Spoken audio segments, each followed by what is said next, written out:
Welcome back to the Scale the Chaos podcast, where we help you transform organizational dysfunction into scalable systems for success.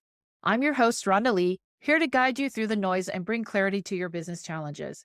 In our last episode, we began an enlightening conversation with today's guest. If you missed part one, be sure to go back and listen to our previous podcast episode for valuable insights.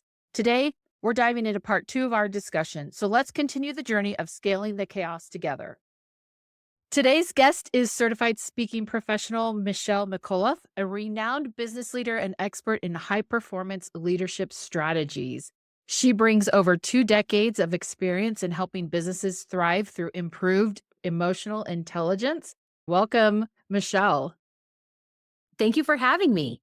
Most of us have some sort of story where involved in remote work, how it has negatively impacted company culture. I know of some people who are like, oh no, I love it. It's great. So maybe it really depends on the personality. But let's talk about how it's impacting it. This conversation is so fascinating because 70% of working Americans want remote work. But the reality is that those who work in office are actually happier than those who work remotely. And remote work can be good. But if I'm working with an organization and they're asking me point blank, should we have remote workers? I say at the minimum, have hybrid. Because one of the challenges that we're finding is the lack of team building and connection between employees. When we're in person, we say, hey, how's it going? How was your day? What happened last night? We build relationships. Even if we're not best friends, we are talking and connecting. It makes the work environment better when we can give each other space and grace. Even if you're an introvert, even if you feel like you don't need it, we all need to understand where we fit. And that belonging has so much to do with interactions with team, with the interactions with the culture, interactions with the leaders and the bosses and the management and the C-suite, everything to do with, am I valued? Can I contribute? Do I matter? And so when you work remotely, you take away a lot of those pieces that say, do I belong? Does that mean that there aren't some people who are totally thriving in remote work? There absolutely are. But in terms of team cultures and the cohesive nature of teams, we're seeing that be hit by the remote work environment. That's interesting because this isn't the first time that I've heard that, especially for the young generations, they're preferring to actually work in the office. But if you were to pay attention to the chatter, anytime any company or organization announces some back to work initiative, there's so many people up in arms about how inconsiderate they are for expecting people to come back into the office. So what do you think is driving that conflicting information? The challenge is I don't think there is a blanket answer to this. We are seeing that there are women who will pop in and say, hey, I'm looking for remote work. I've got kids ages 3 and 5, and I want to stay home with them. It's interesting to watch that conversation because they're not looking for remote work. They're looking for something to do between taking care of their kids. And it's not a full-time job. But you've got a lot of people, women and men, I'm not saying that it's exclusive to women, that think that their remote job means I get to choose my hours and my flexibility and I can work whenever I want. The reality is they're Yeah. paying full-time employees that aren't really working full-time because they have people who are taking care of their kids and don't have full-time childcare. I am not providing judgment on that. Please know there's no judgment for me on Yeah. how you run your homes Uh-huh. or your families. But it's really tricky to know if someone who's getting paid a full-time wage is doing full-time hours. And so when people are resisting coming back, whether it's because they haven't really been working full-time and now they feel like they'll be forced to be working full-time, or whether they just like the flexibility of being able to throw in a laundry load and keep it top of the dishes and eat at home in between their other working hours, but they really were quite dedicated. I know a lot of women who are working from home, do have the home childcare or do take their kids other places, but they really love the opportunity to go into their home gym and exercise or be able to make them snacks between calls. And so there are good reasons to want to do that. It's just hard for companies to evaluate what that looks like. Productivity aside, and whether or not somebody is working full time, it's some of that team dynamics that we were talking before, where we don't have the team cohesiveness. There's a lot more conflict happening in the workplace. People who are refusing to work with someone or another because they are butting heads with them for whatever reason. And really getting people back in the office gives them a way to build with their team and to create a kind of environment that is both understanding and also conducive to the right kind of work. So you mentioned butting heads, and that really drives us to the lack of communication between what happens when you're working remotely versus working directly with other people. So let's talk about how the emotional intelligence influences our communication patterns. 79% of working Americans say that schools or colleges should be teaching courses on how to be resilient and emotionally intelligent, but they're not getting that. They're getting the nuts and bolts, reading profit and loss statements, how to create companies, Mhm. how to do it, but they're not getting the mindset pieces. As you look at how emotional intelligence is affecting the workplace, of course it is because they haven't been trained to figure out what that looks like. If you go back just 20 years, one generation, we were really interested in punching a clock and collecting a paycheck. We wanted to do work, but a lot of the conversations around fulfilling work and lifestyle work have happened within the last 2 decades. Mhm. And what has changed in the landscape is the way people approach their work. Instead of people asking, "Is this a good place for me to work and get a paycheck?" They're saying, "Does this fit my lifestyle? Will I still be able to travel? Can I see the world? Can I read the books that I wanna read?"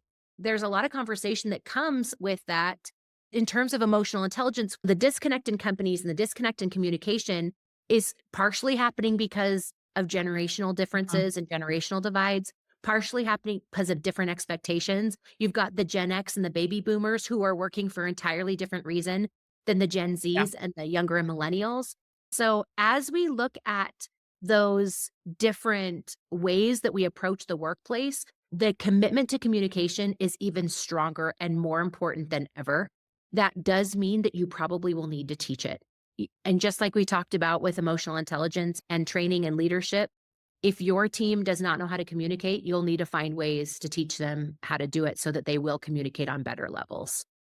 So what are some of the communication styles that you see indicating that there are cultural problems? Any disagreement that happens, and it's not just verbal, it can happen in email, it can happen on team threads, it can happen on a team meeting. Any disagreement where people are trying to figure out how to both be heard and resolve an issue is probably the number one. Okay. And it's going to happen regularly. It's going to happen between leaders and employees. It's going to happen among employees on teams. So there will be disagreements about how to run a project, how to run a process, how to work together. So it's really important to establish communication patterns that says when you disagree or when you have an issue with something, here Mhm. are the best ways to move forward, or here's how to handle a conflict. One of the challenges with communication is that in the digital age, we're so used to communicating in a text form.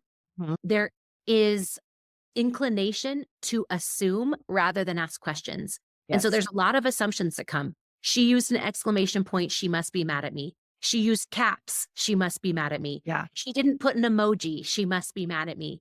And so there's a lot of assumptions that just got put into one text message. And then you get somebody an email and you get somebody responding saying, "Why are you mad at me? You shouldn't be mad at me. I did X, Y, and Z." And then they are adding fuel to the fire because they misunderstood. The number one for me is to get clarity first and communicate second. So ask questions that will Mhm. help better understand a circumstance. If you get an email that you don't understand, respond and say, "Hey, I've got some questions about this.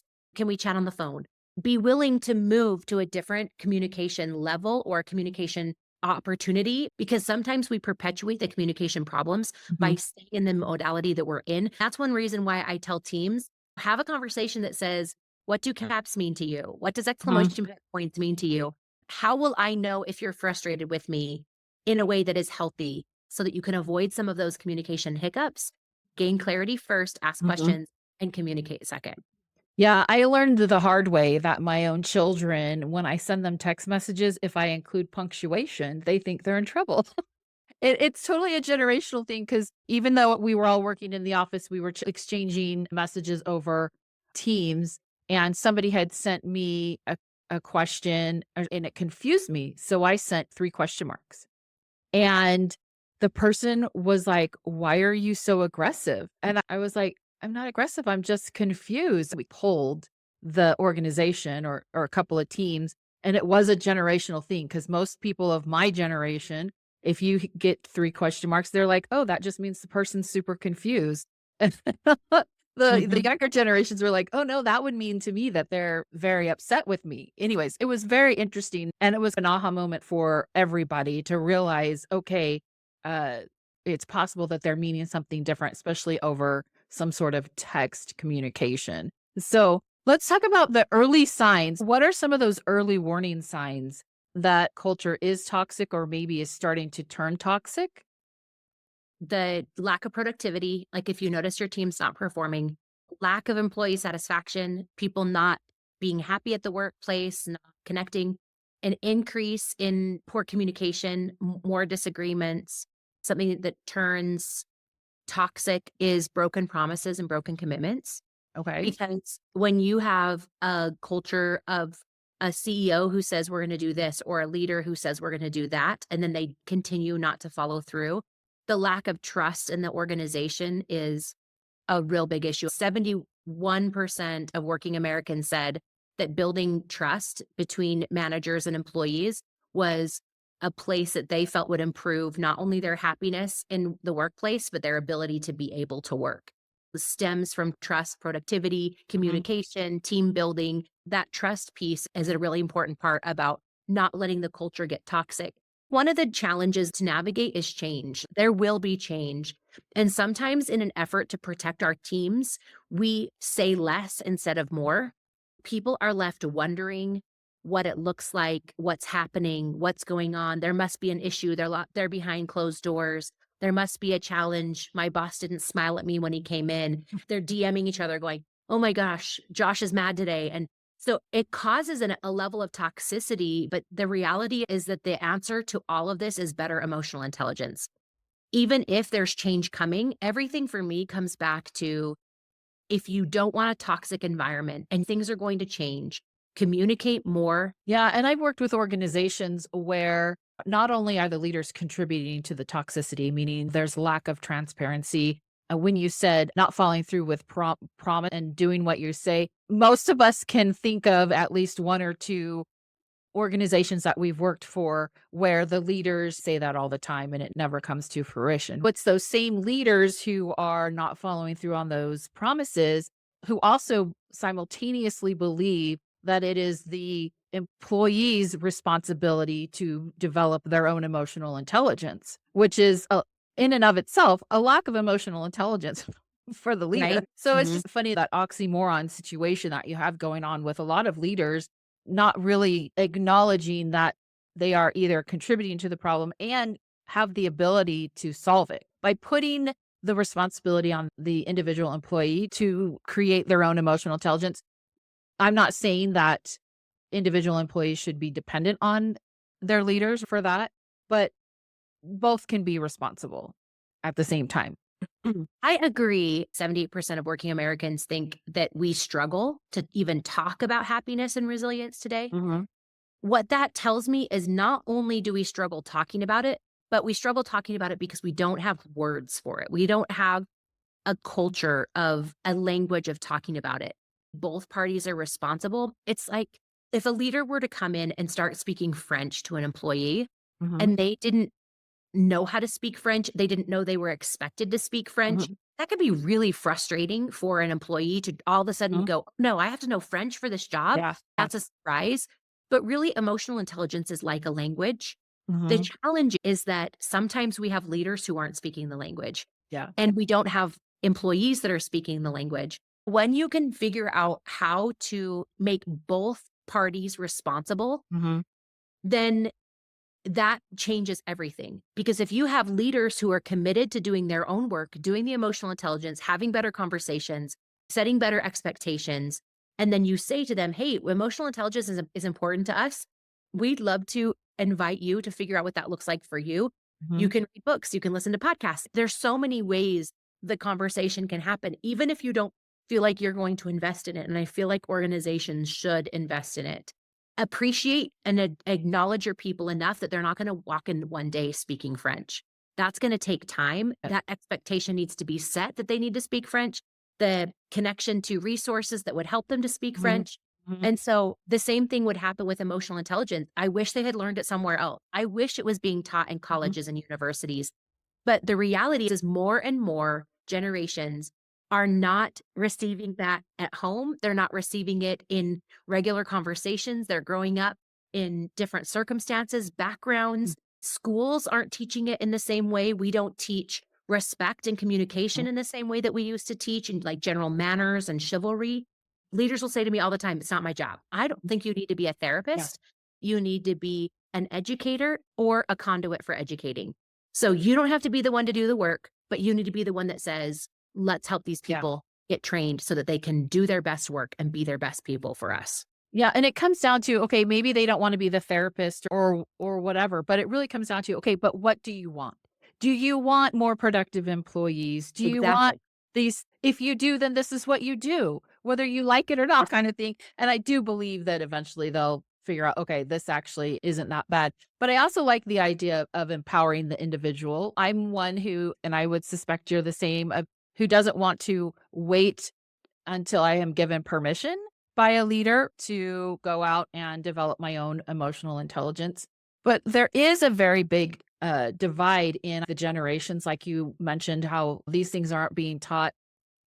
Do you feel that a lot of the additional screen time is contributing to that? I've noticed that in my own kids, especially my younger child who has had more exposure to screen than my older children.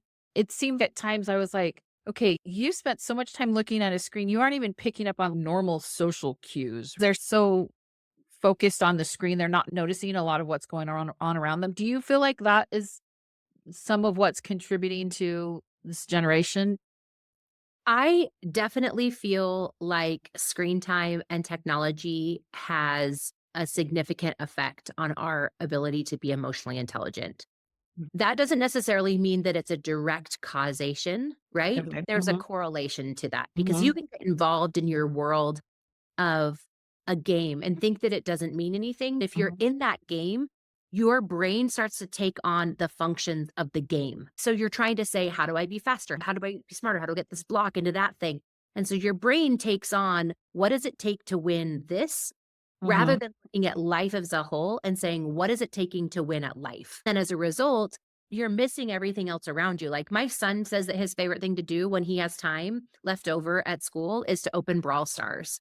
And like the teacher said, it's okay, mom. I can do Brawl Stars with my friends, but he's missing communicating, Mhm. talking, Yeah. hearing what other people are doing, having conversations or reading books about Yeah. reality of what is coming. And people are like, that's not real, it's Mm. fiction. But it's about live events and it Mhm. allows you to say, would I have done the same thing or wouldn't I? Instead, we're just focusing on an entirely different reality. It's not just like a virtual reality world. It's like Uh-huh. our brain takes on the responsibilities of what that is. And he'll even say to me sometimes, I'm just thinking about how to do this better in my on my game Yeah. because it's, like, all encompassing for Mhm. him. So, having conversations like that should be a supplement, not your number Yes. one source of free time. And Yes. that's for adults too. We have lots of adults who are numbing through social media, Yes. and then their brains take on what's happening in a social world, and they have this fear of missing out on what people are saying or doing or missing out Mhm. on some funny video, so they get all into that. Or they're also playing games, which is fine. There's nothing to say for that you can't do that, but if that becomes your reality and it's what you're thinking about, you're missing the opportunities to really fully think and understand about the real world that's around you and how to interact in that world. There are lots of paths into success for emotional intelligence. Uh-huh. It can be the way that you provide mental health benefits, having a mentorship program within your organization, learning how to be happier, learning how to be more resilient. One of the number one things that bosses can do quickly that doesn't take training, doesn't take adding in a whole system, doesn't take anything else is as a manager, whether you are managing teens, adults, or baby boomers or somewhere in between, care about your employees outside of work Mhm. and inside of work as well. It sounds so simple and maybe even too simple. 7% of working Americans said that having a manager who cares about their hobbies or interests outside of work would increase their happiness and resilience at work because they want to feel like humans. They want to Mhm. feel like there's more to offer than whether or not I'm punching a clock and Yep. getting my job done today. So that is the easiest place to start. What I would add to that is don't just ask, remember. When somebody tells you that they're training for a half marathon, or when Mhm. someone tells you that they're hanging out with their grandkids, or when someone tells you that they are going on a trip for the weekend, make a mental note or write it down if you won't remember. When you see them next, ask a specific question. Not how was your weekend, but hey, how was your trip to Boston? Or Mhm. hey, how was the weekend with your grandkids? Or hey, how was marathon Mhm. training this weekend? It adds a level of emotional safety, but it just increases connection. An Mhm. increased connection increases trust, increases communication, increases happiness. And that's the easiest thing you can do if you don't have access to resources for full scale training or mentorship Mhm. programs. Just care about your employees on a deeper level. And they say sharing a meal with an employee or a coworker, because it's in a much more casual environment, breaks down the vulnerability where we can have those types of conversations versus in the hallway at work or standing over the copy machine or next to the water cooler. So, what's the one thing you wish every organization understood about culture and emotional intelligence? My answer to that would be that happiness is the first success principle. We want it to be productivity. We want it to be leadership. We want it to be communication. We want it to be something else. But if your individual contributors are not happy and resilient, they won't be able to do the things that you want them to do in the workplace. Focusing on happiness, providing ways for them to express happiness, be happy, is going to be a game changer Mhm. because at the end of the day, we've always talked about happiness at the end of something. Like you'll be happy when you finish the project, you'll be Yeah. happy when you get that promotion. The reality is that if we can't be happy now, regardless of what the project does, or the promotion, or the increase in Mhm. paycheck, then we really aren't fulfilled. So finding that happiness now is the number one responsibility. Okay, thank you so much for joining us today, Michelle. This has been fascinating. You and I are soul sisters because we talk about and do a lot of similar things. So people, do you have a book that you're wanting to promote, or do you want them to just go to your website? If anyone wants to know more, go to speakmichelle.com/research, and then Okay. they can get the happiness report and the leadership report based off of the research that we did. That is the best way to get started and get connected if you want to learn more about me. I do have a couple of books that are available on my website, but I have a new book coming out based off of the research that'll be much more fun later this year. Okay. I'll put links to your website within the podcast description. Thank you so much for joining us today. This has been amazing. Thanks for having me. That wraps up this episode of Scale the Chaos podcast and our conversation with today's guest. A big thank you goes out to my guests for sharing their expertise and actionable insights. If you found value in today's episode, don't forget to subscribe, leave a review, and share it with your network. Your support helps us bring more conversations like this to business leaders like you. To find out more on how you can scale your chaos, you could go to my website at www.scalethechaos.com or connect with me, Rhonda Lee, that's Lee spelled Lea, on LinkedIn. Join us next time as we continue to tackle the challenges of organizational dysfunction and help you transform chaos into scalable systems. Until then, stay focused, stay inspired, and let's scale the chaos together.